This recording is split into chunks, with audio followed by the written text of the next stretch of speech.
You were never taught to bleed in silence, but you did, and the world applauded your ability to smile with a hole in your chest.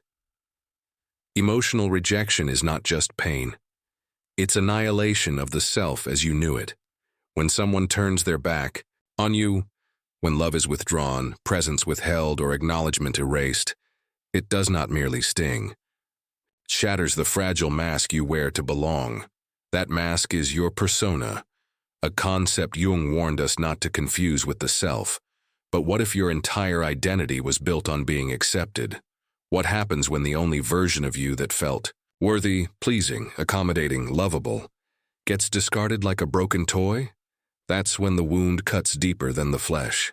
It tears into the unconscious, awakening something ancient, something buried. The shadow. You were trained to chase approval. From childhood, your instincts were molded to align with external validation. But every time you silenced your truth, to be liked, you fed the beast inside, the neglected parts, the forbidden thoughts, the unmet needs. You thought rejection hurt because you lost someone. No, it hurts because you lost the illusion that you were ever truly seen. Why does emotional rejection burn long after the moment has passed? Because it unmasks the lies you told yourself to survive. The lie that you were enough, only if loved. The lie that safety could be found in another's gaze. The lie that your worth depended on being chosen. Jung believed that integration of the shadow was not optional. It was the only path to wholeness. But to begin, you must admit, the pain of rejection isn't just about them walking away. It's about what they took with them, the part of yourself you entrusted to their approval, and now you stand at the threshold, bloody and stripped, asking, who am I without their love? Every relationship begins with an invisible contract, not written, not spoken, but deeply assumed. If I am good enough, you won't leave me. If I meet your needs, you'll validate my existence. If I make myself small, you'll find room to love me. And so we shrink, we contort, we sacrifice authenticity at the altar of acceptance. But this contract is a lie, forged in fear, upheld by wounds, and destined to be broken. Carl Jung taught that the psyche longs for individuation, the process of becoming who you truly are, beyond the masks and conditioned roles, but emotional rejection halts that journey. It forces the spotlight onto the false self you've constructed, exposing the bargain you never knew you made. What if you were never loved for who you really are? What if they only adored the mask? When they walk away, they don't just reject you. They reject the version of you that bled to be lovable. And that's why it devastates. Not because they're gone, but because you are left alone with the pieces of a self that never existed. You begin to realize the love you received was never unconditional. It was conditional on your silence, your obedience, your performative identity. So who are you now, stripped of that performance? This is the rupture Jung described, a fracture in the psyche that demands reckoning. Behind the pain lies a terrifying question. Have I ever truly been seen? If not, then perhaps the rejection was a necessary death. The death of illusion. The end. The invisible contract. The beginning of the confrontation with your shadow. Because only in that raw, unfiltered darkness does something real begin to stir. You thought they rejected you, but what if they merely reflected you? Every act of rejection serves as a mirror, not of who you are, but of the parts of yourself you've refused to confront. Jung called this the shadow, the reservoir of everything. You've repressed, denied, or labeled unworthy. The irony. It's not them that breaks you, it's the truth they reveal. They didn't abandon you, they illuminated the emptiness within. Why does their silence echo louder than words? Because it leaves you alone with your internal noise. The voices that whisper, you're not enough, you're too much. You don't deserve love unless you perform. That voice isn't theirs, it's yours. Born long before them, shaped in childhood, sharpened by culture, and now revealed by rejection. This is why the pain feels existential. You're not mourning their absence. You're mourning the collapse of a belief system, the myth that love can shield you from your own darkness. But no external affection can rescue you from a shadow you refuse to integrate.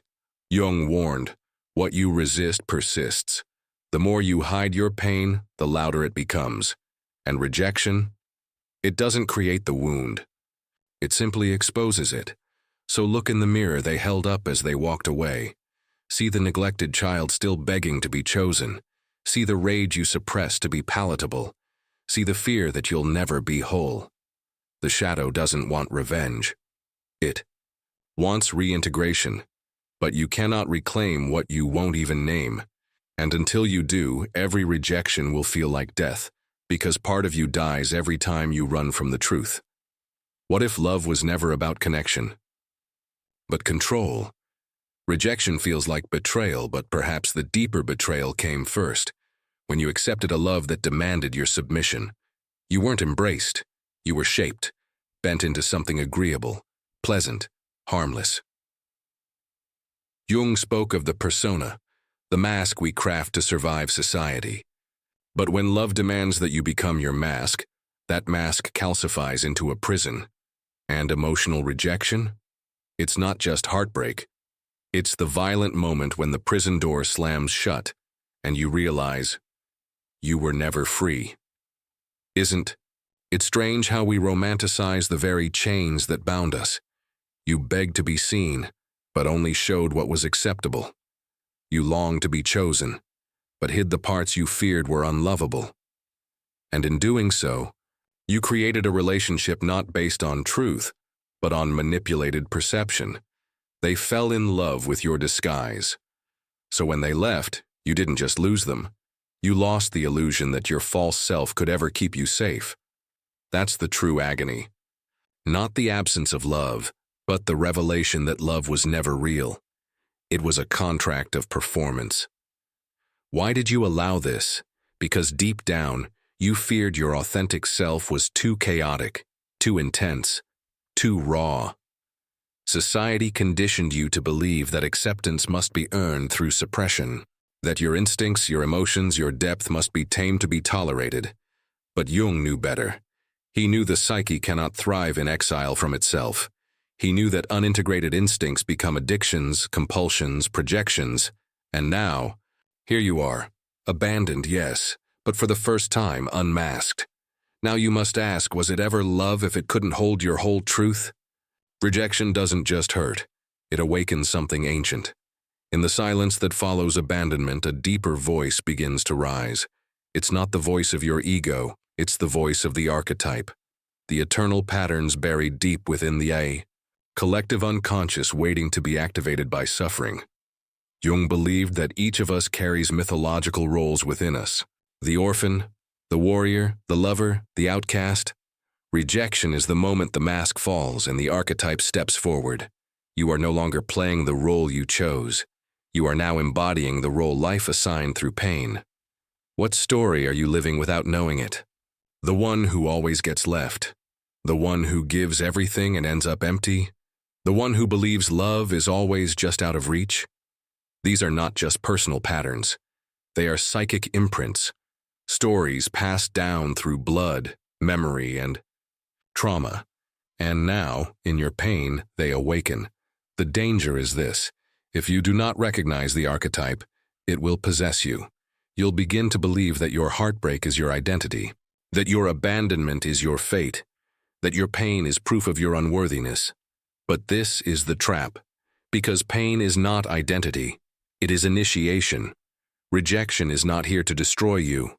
It is here to reveal you, to awaken the parts you've ignored, to activate the archetype that has slept within you, to remind you that you were never just this body, this name, this fragile persona. You are a myth unfolding. And the pain. It is the call to awaken from the script you didn't know you were living. You think your pain is personal, but what if it was manufactured? In a world obsessed with performance, rejection becomes a tool, not of fate, but of design. From birth, you're taught that value must be earned, that love is conditional, that your worth is negotiable. Society doesn't want your wholeness. It wants your compliance. Jung warned us, modern culture has alienated us from the soul. We've replaced sacred rituals with algorithms, depth with distraction, integration with image. And so, your heartbreak is not just a private agony. It is a symptom of a civilization that feeds on psychological fragmentation. What better way to control the masses than to sever them from themselves?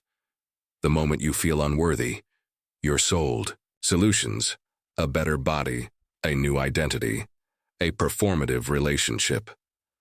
The market whispers, you are broken, but we can fix you, for a price. But the wound is not in your body, it's in your psyche, and no external product can repair a rupture born from spiritual disconnection. Do you see it now?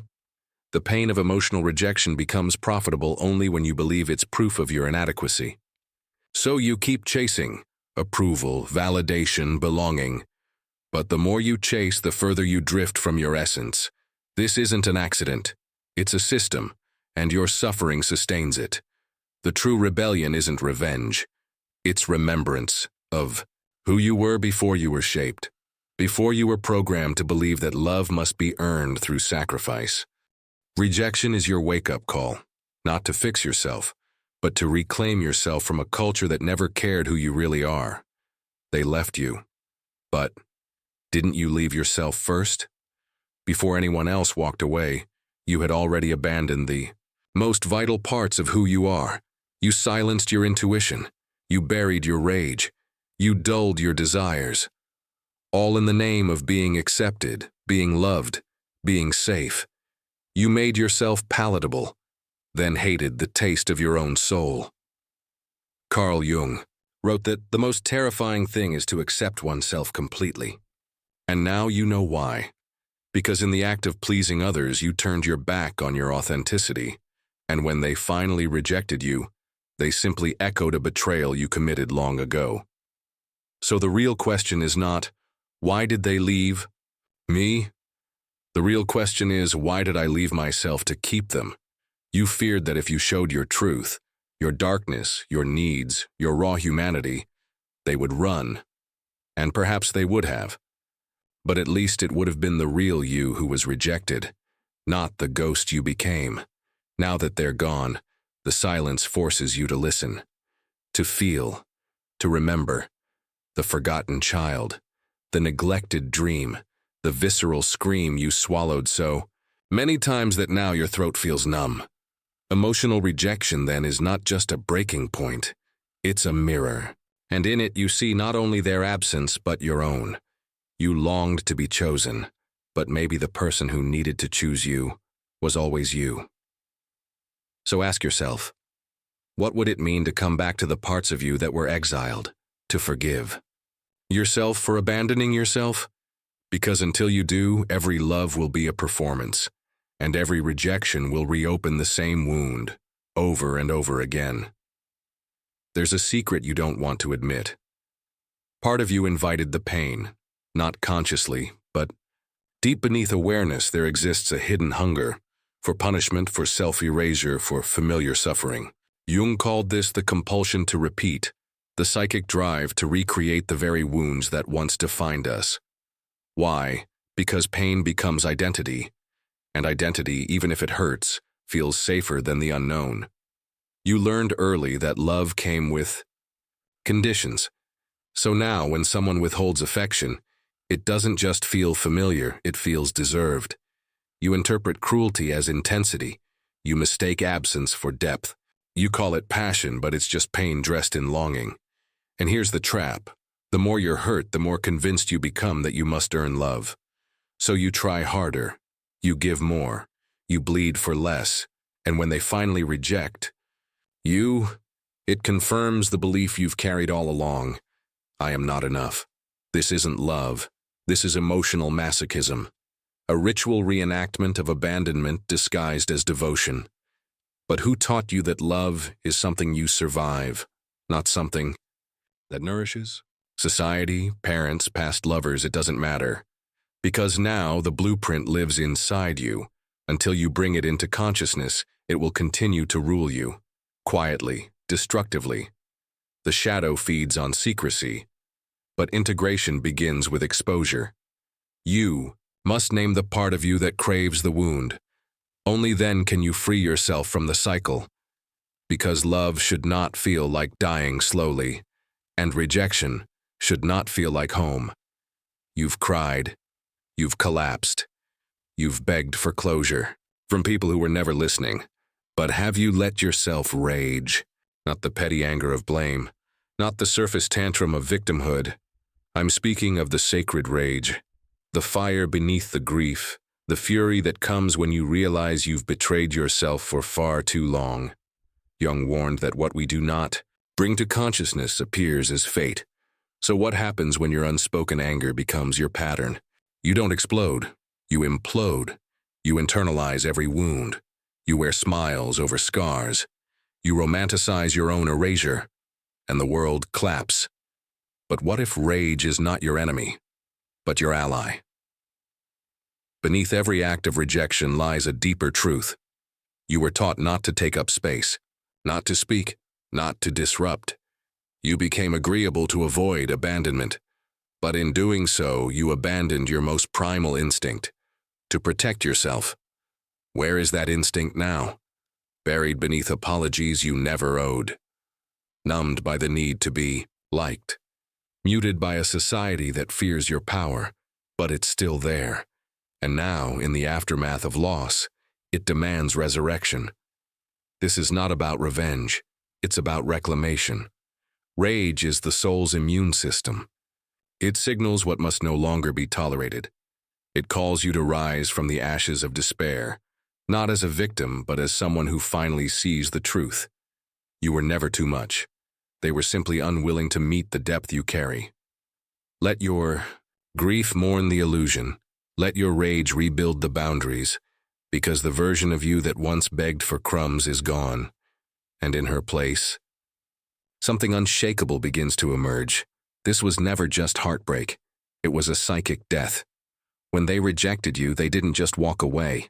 They ignited a collapse. The persona you wore to be loved, ashes. The illusions you clung to for safety, cracked. The beliefs you built your identity on, shattered. And what's left? Silence. Void. The terrifying emptiness that precedes rebirth. Jung called this the night sea journey, the descent into the unconscious, where the ego dissolves and the true self is reborn. Not polished, not perfect, but whole. And wholeness is not light without shadow. It is light through shadow. Rejection, then, was your invitation to stop performing, to stop proving, to stop begging for love from those who were only ever mirrors of your own disconnection. Do you feel it now? The strange freedom in having nothing left to protect. The sacred clarity that comes when there's no one left to impress. The raw power in meeting your own eyes in the mirror and whispering, I see you now.